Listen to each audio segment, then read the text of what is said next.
Ito po yung ating ginagawang alisis ng medyo matagal-tagal na po dahil medyo mahirap yung kanyang sira, kaya hindi na ho natin nabidyohan dahil iniisa-isa natin yung mga pyesa dito. Itong side na to kasi yung mayroong 5 volts sa speaker out, no?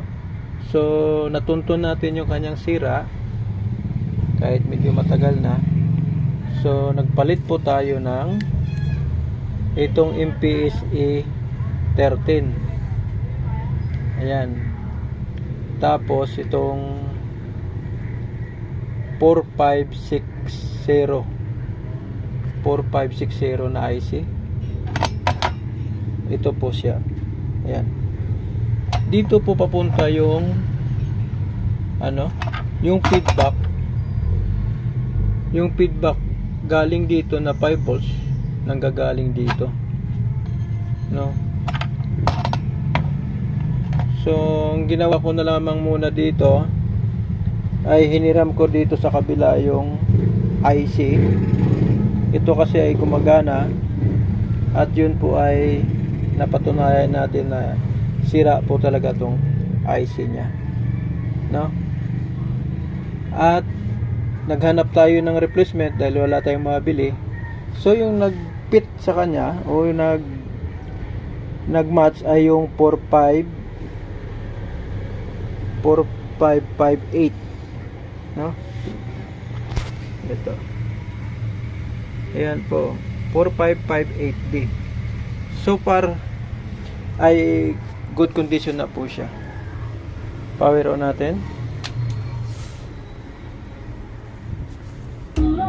Yun, nawala na yung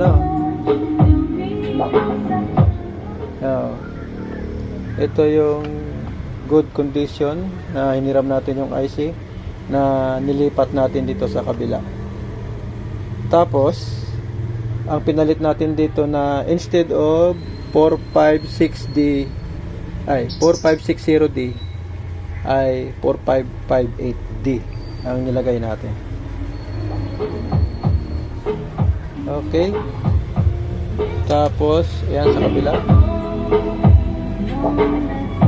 Okay. So good na sila parehas.